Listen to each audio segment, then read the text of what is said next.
Picture the drive. Long stretch of interstate, nothing but sky and asphalt.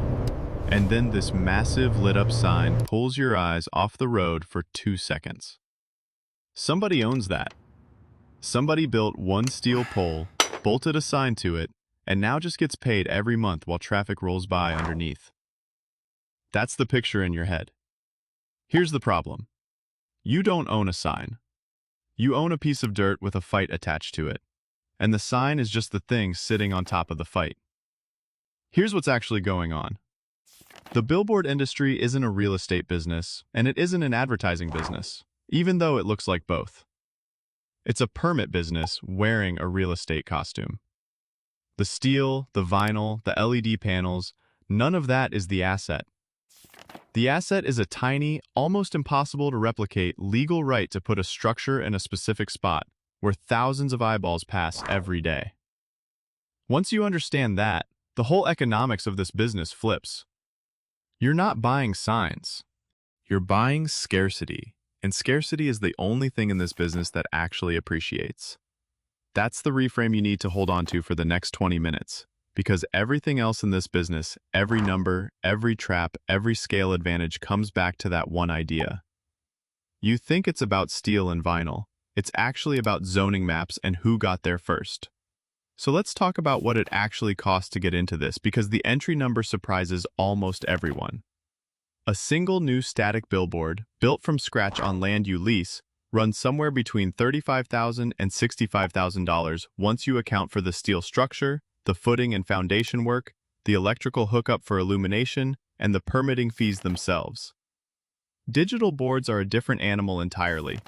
A single digital billboard face, with the LED panel, the control system, and the structural reinforcement it needs to hold that extra weight, runs between $250,000 and $450,000 per face. Most digital structures carry 2 faces, so you're realistically looking at $500,000 to $900,000 for one digital location. That's before you've sold a single ad. But the structure isn't actually the expensive part. The permit is. In most municipalities, new billboard permits are either heavily restricted or outright frozen, which means your real acquisition cost isn't construction, it's buying an existing company that already holds a portfolio of grandfathered permits.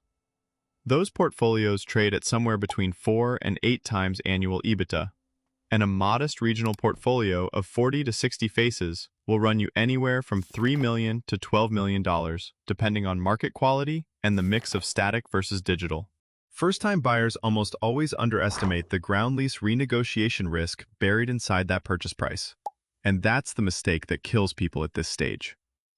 You buy a portfolio, assuming the land leases stay cheap forever, and then 18 months in, 3 of your best landowners realize what you're actually making off their dirt and triple the rent at renewal. If you didn't budget for that, you didn't actually buy what you thought you bought. On top of acquisition, you need working capital, not a little, a real cushion. Sales cycles for local advertisers run 60 to 90 days from first contact to signed contract. And even after that, you're often granting 30 to 45-day payment terms.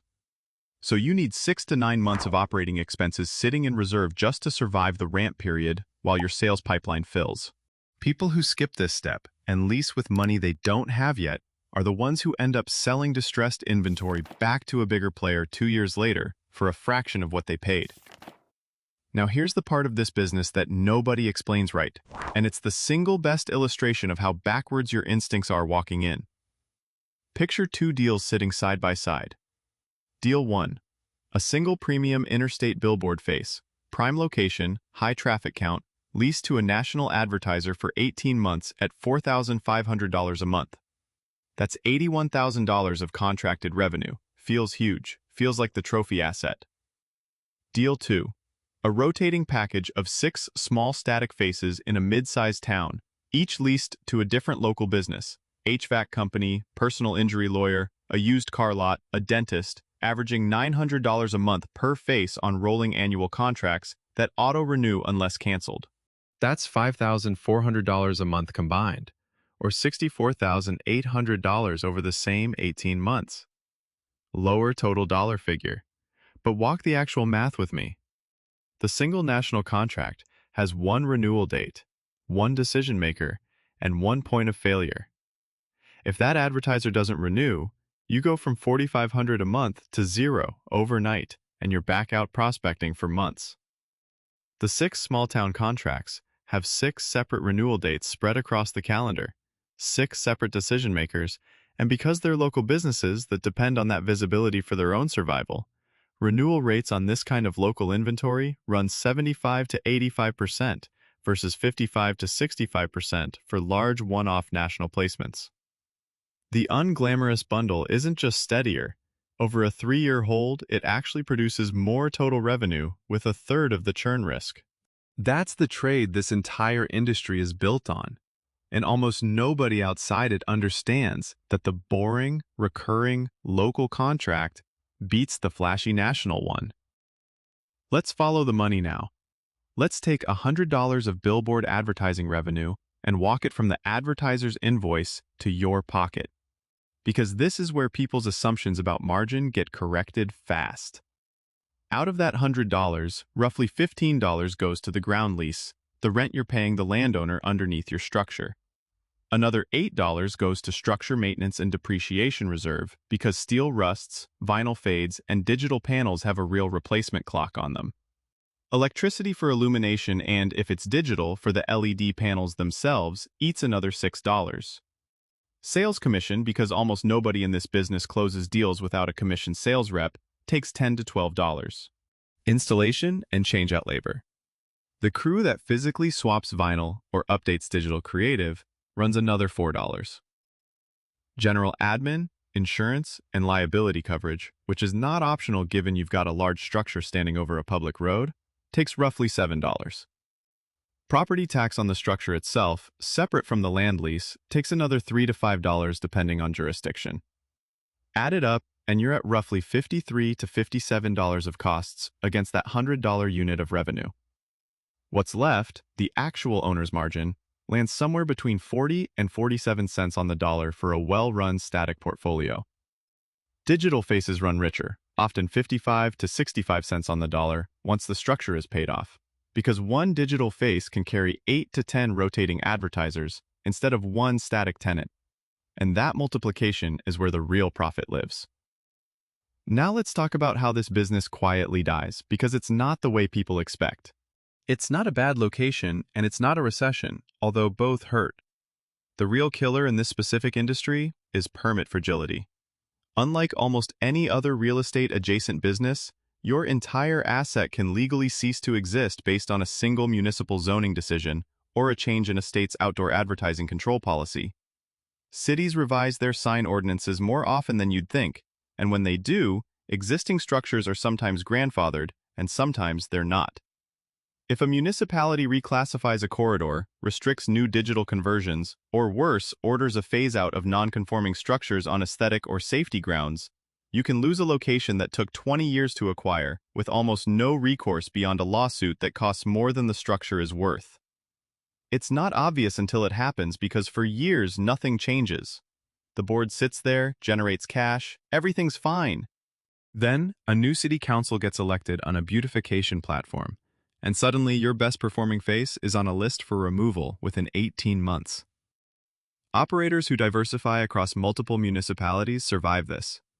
Operators who concentrated their whole portfolio in one city's jurisdiction, because it was convenient, are the ones who get wiped out by a single vote they never saw coming.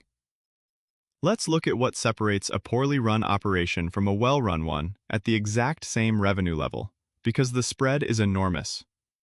Take a portfolio generating $1.2 million in annual revenue, a realistic number for a mid-size regional operator with around 40 faces, mixed static and digital. Run poorly, that portfolio looks like this. Ground lease is eaten up by $220,000 because the owner never renegotiated aging leases and let landowners dictate terms. Sales commissions bloated to $190,000 because the operator relies entirely on a scattered independent broker network instead of building direct advertiser relationships. Maintenance sitting at $140,000 because deferred repairs pile up and turn into emergency structural fixes. Admin and overhead running a bloated $160,000 Because there's no real systems in place, just a spreadsheet and a lot of manual invoicing. Insurance and taxes at $90,000.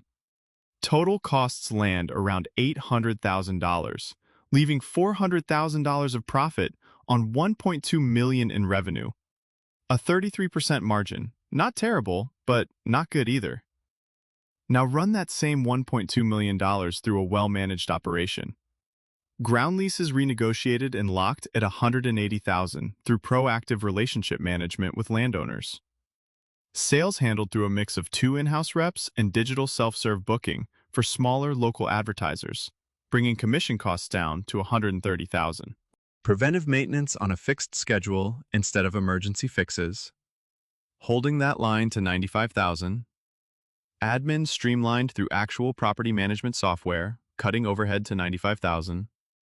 Insurance and taxes roughly fixed regardless of management quality, still around $90,000. Total costs land near $590,000, leaving $610,000 of profit on the exact same $1.2 million in revenue. Just over 50% margin. Same top line. 50% more owner's income, purely from operational discipline. That gap, roughly $210,000 a year on a mid-sized portfolio, is the entire reason private equity started buying up regional billboard operators over the last decade. They're not finding new revenue. They're finding operators who left money on the table through neglect. Zoom out for a second, because there are 3 forces reshaping this industry right now that most people watching don't know about. First, the digital conversion wave. Converting a static face to digital roughly triples its revenue potential by allowing multiple advertisers to rotate through the same physical structure. But municipalities are increasingly capping the total number of digital permits issued per market, which means the operators who already converted early are sitting on an appreciating, non-replicable asset, while late movers are locked out entirely. Second, programmatic buying has entered this space, meaning national advertisers can now book digital billboard inventory through automated ad exchanges the same way they book online display ads, which is compressing the role of the traditional broker, but opening up small operators to national ad budgets they never had access to before. Third, and this is the one nobody talks about, consolidation is accelerating fast. A handful of large players already control a significant share of major market inventory. And permit scarcity means the easiest way for them to grow isn't building new boards, it's buying small independent operators, like the one you'd be starting. That's actually good news if you're getting into this business because it means there's a real, well-funded buyer on the other end of a 10-year hold, assuming you built something worth buying. So let's bring this back to where we started. You thought you were buying a sign, you're actually buying a legally scarce right to occupy a specific sightline that a city may never allow anyone to replicate again. Sitting on top of a piece of land you probably don't own outright. The steal is just the delivery mechanism. The real asset is the permit, the lease relationship, and the renewal habits of the local businesses who depend on that visibility to survive. That's what you're actually managing when you manage a billboard company, not signs. Relationships with a landowner and a municipality that can both change their mind. If you've made it this far, you're clearly the kind of person who actually wants the real numbers instead of the surface-level version. So it'd genuinely help if you hit subscribe.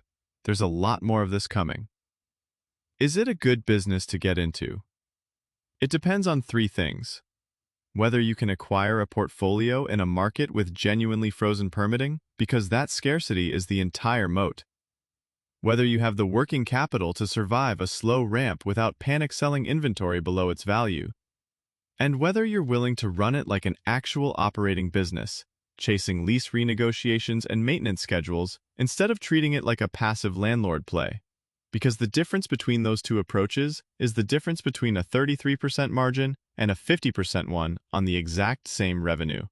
Done right, this is one of the few advertising-adjacent businesses with real, durable pricing power. Done lazily, it's just an expensive steel structure slowly rusting over a piece of land you're renting from someone smarter than you. If this kind of breakdown is useful to you, stick around. There's a whole library of these industry by industry. And the next one might be the business you're actually thinking about buying.